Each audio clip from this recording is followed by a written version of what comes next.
Welcome to 908 ENT, the podcast.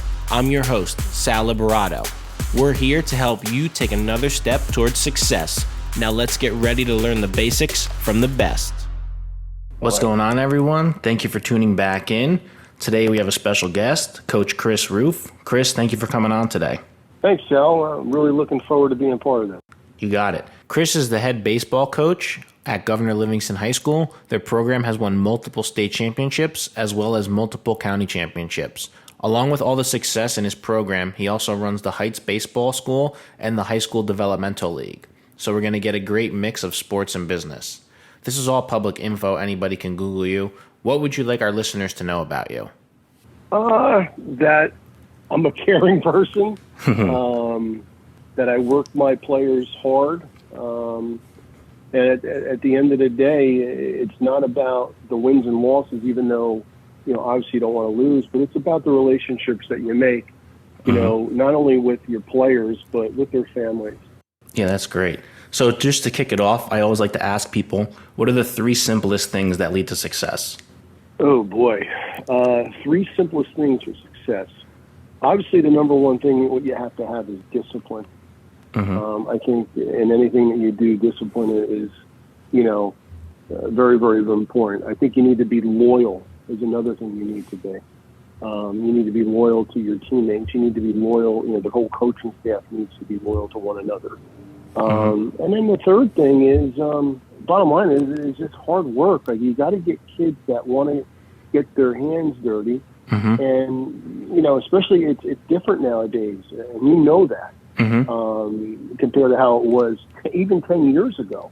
You want some old school blue collar kids that aren't afraid to work their tails off and get a little dirty. And, our big motto is we try to outwork people. That's the bottom line. I mean, everybody practices. You don't have to practice for 3 hours to be better than somebody else. You have to, let's say we like to go about 2 hours max. You want to go hard from the start to begin. And to me, that's a quality practice. Yeah, definitely. So you've been in the game a long time. Can you share a moment or experience that inspired you to pursue coaching? Yeah, I mean, that's a great question, Sal. I was very fortunate to play for a Hall of Fame coach at Governor Livingston named Bill Howard, who's my mentor, a person I looked up to, a person I still call coach today, and I talk to all the time. And we're actually going on vacation in a week from now, and I'm going to catch up with him. Nice. Because where we go is he lives about an hour from there. But it was when I was finished playing at Montclair State University in 1996. My first 2 years we were very fortunate. Like, we won a national championship in '93. We went back to the College World Series in '94. Did not win it, but we went there. And then in '95 and '96, we went to the regional final and lost. And after that 96 year, and again, the college season ends earlier, so we were in May. And obviously I was in contact with Coach Howard. I came back and I helped coach him.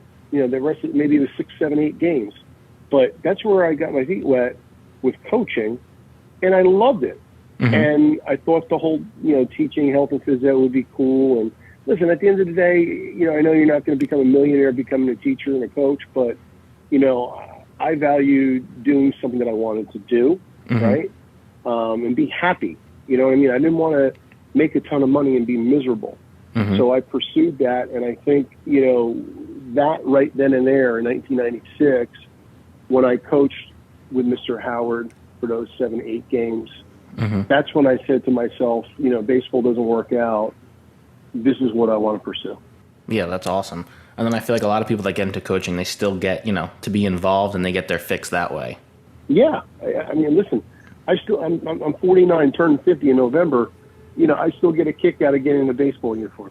I know people like other sports, makes no sense why do you have to get in it? It's just a baseball thing, but we all love to do it. Yeah, 100%. So can you share a valuable lesson that you've learned over the years, whether that was back at Montclair State or, just now? Just outwork everybody. I mean, that's the bottom line. I was taught that with Coach Howard. It was instilled in me in college with my college head coach Norm Schoenig and his top assistant Rich O'Connor. Bottom line is, practicing. You have to outwork. You have to have that. Even if you don't have it, you have to somehow learn the trade that just you have to outwork the person. That's the bottom line. And in a practice setting, if you're going up against each other, let's say we're both first basemen, like, even though he's my teammate, I'm going to outwork him. That's the biggest thing. I mean, I think a combination too of discipline, I think, is very important too. You have that discipline. You have practice at 8 a.m. You're not waking up at 7:30, and you gotta, like I said, the old Tom Coughlin with the Giants. What was it? If you're 15 minutes early, you're late. You know what I mean? So, I think that takes that's a really important trait to have too. It's having, discipline to, and again, like what we try to do is we really try to get away with mommy and daddy taking care, like if you get sick or there's something wrong with you or whatever it may be, even though I like the parents, I want the kid to learn because that's what he's going to have to do when he gets older and he gets in the real world. I mean, the stuff you're teaching him definitely is important with sports, but, when they do get a job, if that isn't in sports, it, applies to business 100%. You can't make a meeting or you're going to be late to this, do that. You got to communicate with people. And Sal, you know how these businesses, one of the first questions in these interviews was, hey, were you ever part of a team? Because these businesses like that. They like that about, he or she, Yeah, 100%. Because there's definitely a lot of carryover just from the being on time, doing your job, and then, like you said, the outworking people, no matter what it is, if you're sitting at a desk or you're out there working. And again, a lot of these attributes because you were raised by a coach who I think is one of the best football coaches around, your father. So, he's the same way. That's why he's been so successful, because he's the same way. Yeah, no, a lot of the things that everybody talks about are there's very common characteristics and common things that they instill, whether that is sports, business, or kind of anything. Yeah. So moving on, do you have any favorite quote, motto, mantra, code, anything like you personally like or that you use with your team? For years, it was just like no excuses. Like that was one of the things. Every year, every couple of years, we try to go with something, but no excuses has always been one of those things because, like, I use an example of just a short pop-up. It's hit to left field, and you have not only the left fielder and shortstop, but you have the third baseman all going for the ball. And, two of them thinks one's going to get it or whatever, and they let the ball drop. And then I don't want to hear the excuse. I want somebody to take charge. So that was a big thing that we did for years. And this past year, I really liked the one that we did. We came up with this. I saw it. I liked it. It's called MUDITA, MUDITA. And what that means is that everybody on the team, is one, and we all root for everyone. Sometimes you, again, fall into things where, there's two catchers, and you have the one catcher that's rooting against the other one so he could play in front of them. So we try to eliminate that, but that was our big thing this year is MUDITA. That's awesome. Yeah. So moving on, I'm sure I know the answer to this question, but we have to ask it anyway. So does hard work beat talent, or does talent beat hard work?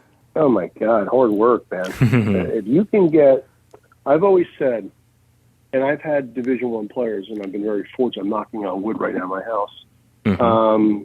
I would rather have 9 Division III players, united as one, and go up a team that might have 3 or 4 Division I players, just because I just see that there's a difference. I just think bottom line, Sal, is that hard work will beat talent, no doubt about it. There's no doubt about it, because those are the teams that are more of like they call it synergy, like more of a all together. Like that force together is more dominant than any talented team that I've ever seen. I mean, now listen, if you have 4 Division I players, let's say 2 of them are pitchers, and one's going to Ole Miss and another one is going to LSU, that's going to be pretty tough to go up against. But I think you understand the gist of what I'm trying to say. Yeah, definitely.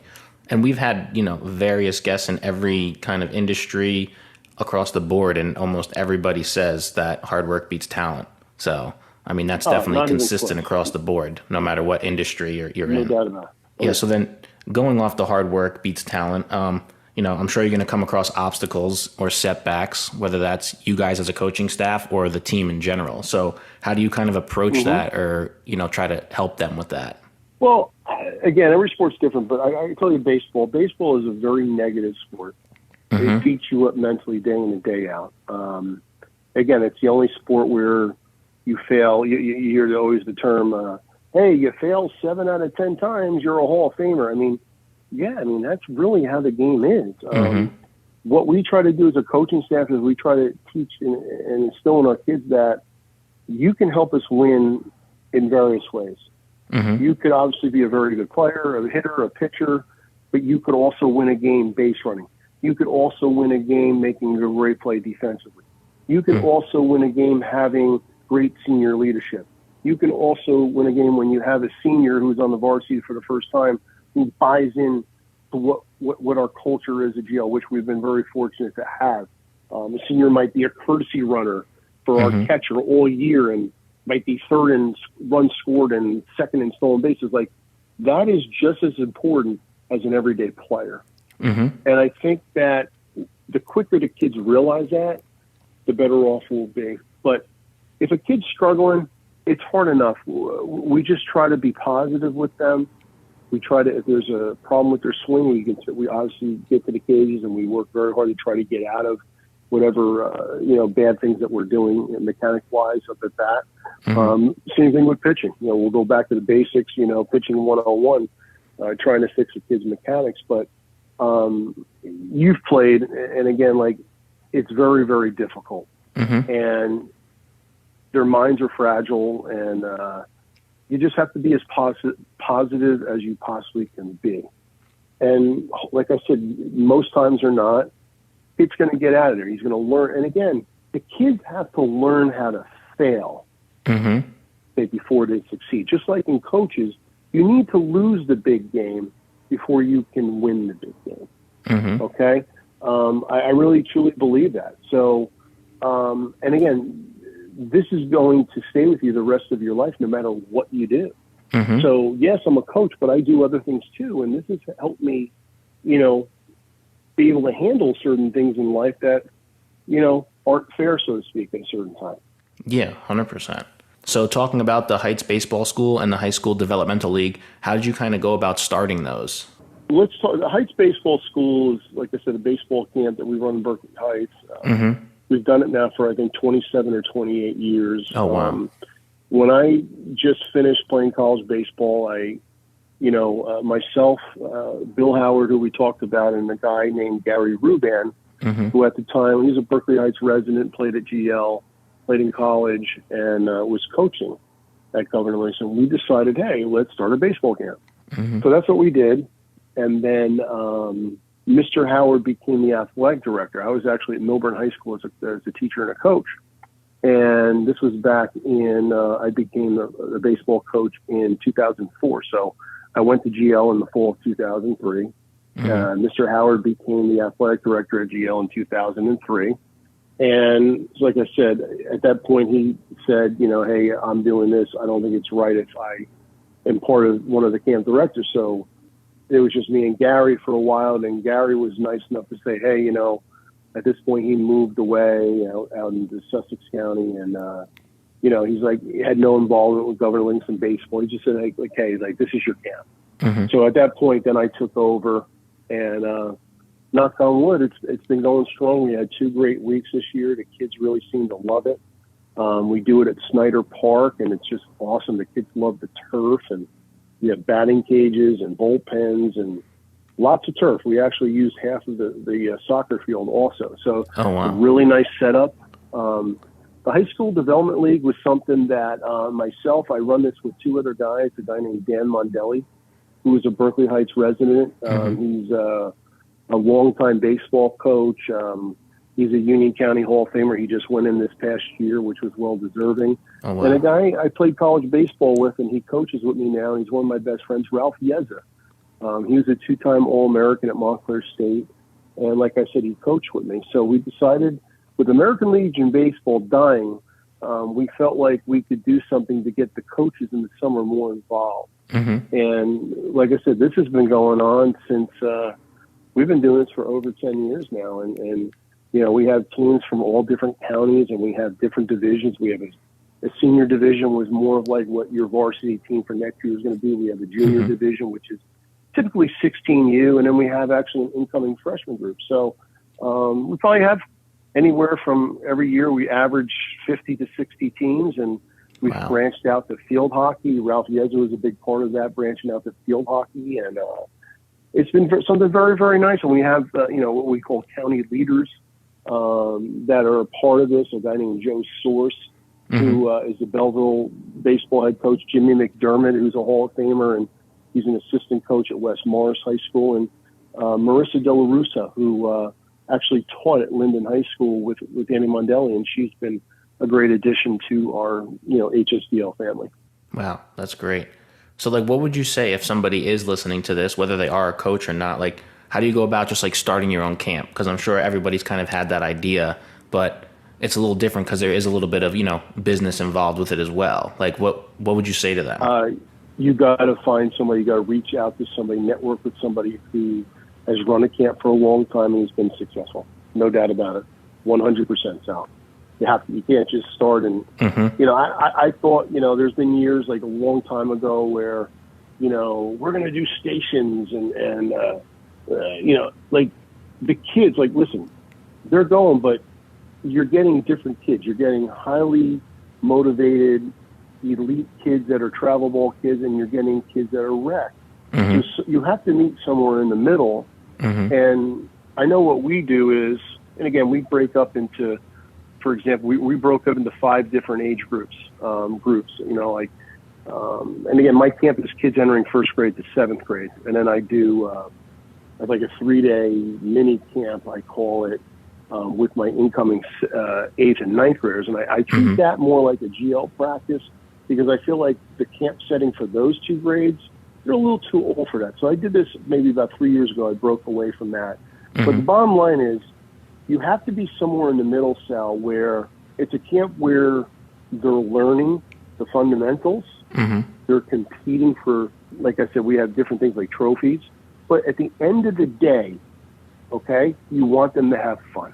And if they have fun and they learn some stuff, then they're going to want to come back the following year. And again, knocking on wood, we've been very successful, and the kids really seem to enjoy themselves. But here's the other thing.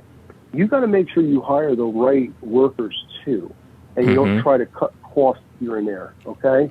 Because if you do, it's not going to be a well run. I spend a lot of money on my staffer each week, a lot of money. But again, I think it's money well spent, because, you know, I'm hiring college and high school adult coaches, along with my high school players, who I think do a really good job. They are, my high school kids will team up with 1 or 2 adult coaches to run a group. So that's great. You know, it's taken some time. Like, some things work, some things don't. The things that don't work, you got to change. So it's really, I'm really, really happy how that's being run right now. Yeah, I think the biggest thing you said was find somebody that's already running a successful camp, because that literally ties into business as well. Like, find somebody that's doing what you want to be doing and learn from them. You're not going to be taking advice from somebody who's not where you want to be. No doubt. No doubt. And make sure you pay them well. Because those coaches, and I think the kids are a little bit different, because I think anything they make, they'll be happy, but you want to pay them what they're worth. And if they're happy, they're going to do a really great job for you. Yeah, 100%. So what do you think is more important, passion or motivation? You know, so I can't pick one. I'm sorry, I'm going to be that person on your podcast. That's all right. Going to say that, to me, those are both as important. I really couldn't pick one. I mean, you know, passionate-wise, yeah, you got to have passion for what you do. Like, again, I'm 49. I know other 49-year-olds that have been doing it for a while that are counting down the days when they can retire or they want to give it up. I don't think that way. So I think that's really good that, yeah, I am passionate about baseball. I love it. If I'm not coaching it or watching it, I'll watch on TV. You know what I mean? Like, my son's playing baseball, my daughter's doing softball. Like, we come from a sports family. My wife loves sports.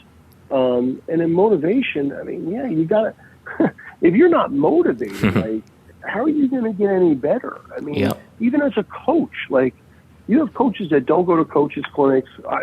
They know it all. Well, no, you don't.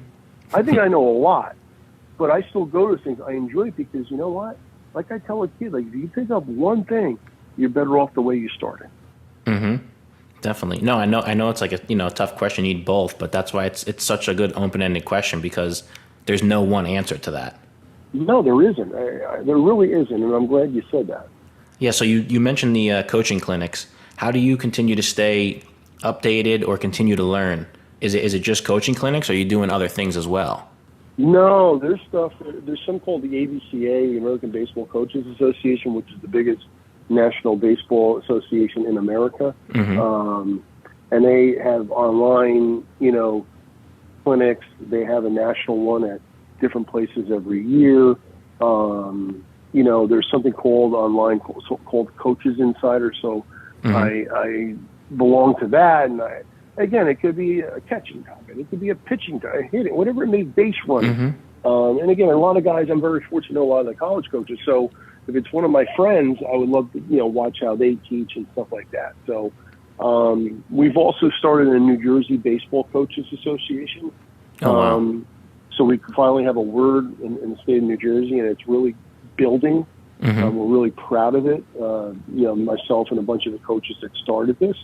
So now that association is going to join with Gamers, which is out of Kenilworth, but now they actually have another facility that they're going to call Gamers West in Berkeley Heights. And we're going to join because for the last 2 years, I've helped them run something called the Garden State Coaches Clinic, where we brought in pro and college coaches to come in and run the clinics in New Jersey. Nice. So now we're going to combine as a whole, and we're going to try to put something together in a hotel centrally located in the state, where we have a bunch of speakers come in, and in the ballroom, like that Thursday night, let's just say in December, we would have a couple clinicians at night. Because, like a lot of guys like to socialize. It's a time for them to get out of the house, so that's great. And then wake up Friday morning and go from like 9 to 1 with coaches and call it a weekend. You know what I mean? And you got to do it in December before Christmas, because, right after Christmas, these guys are getting started up for their seasons. People don't recognize that, because in high school it's March. College, it's a lot earlier. So this is something I take a lot of pride in, and I really look forward to working again with Gamers, who is just, they're great people. Both owners, John Lewis and Hassani Whitfield, who are guys that have hearts of gold and care, and their facility and their training are the best around. And the joint forces now with the New Jersey Baseball Coaches Association.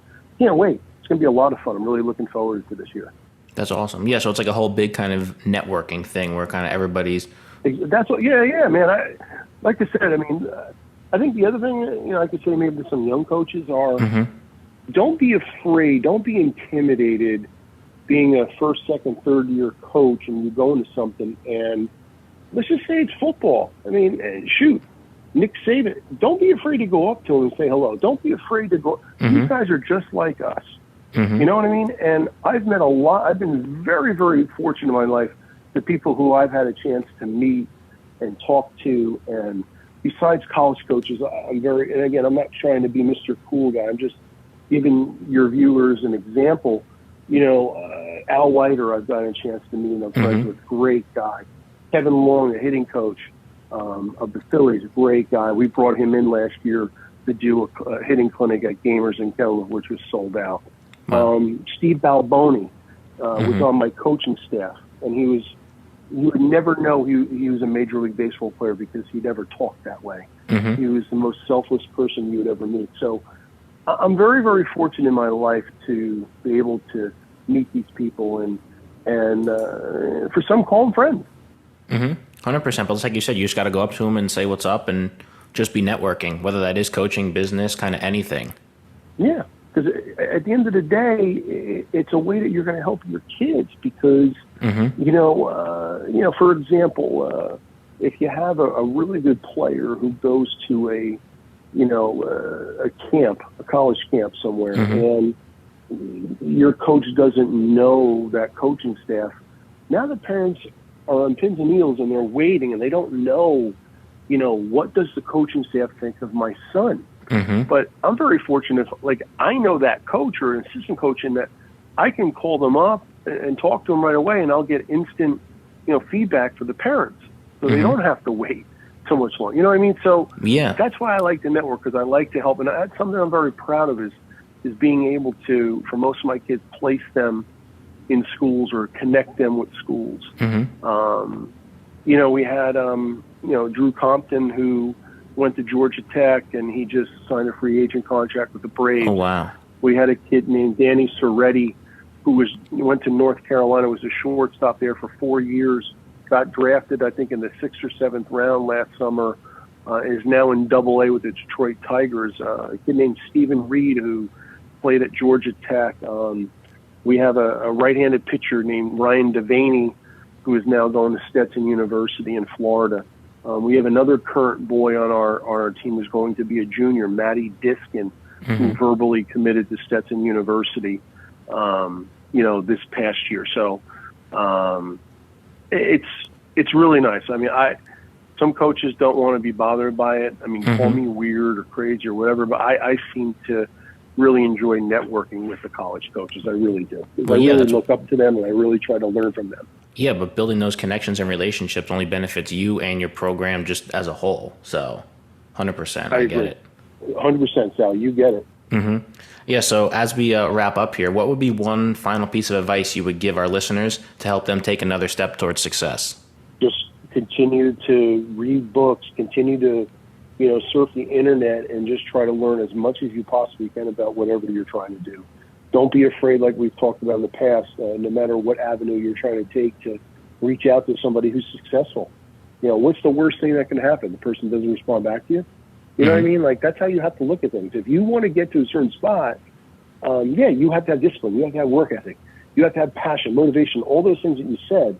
At the end of the day, you really got to know the ins and outs of what you want to try to do. With yourself, you've done a great job because you have all those attributes that I just mentioned. And that's why you're, doing a really good job of what you're doing in your life, Sal. Thank you. I appreciate it. That was great advice for our listeners. So if anybody wants to connect, feel free to reach out. And then what's the best way for anybody to connect with you? Would it be social media, email?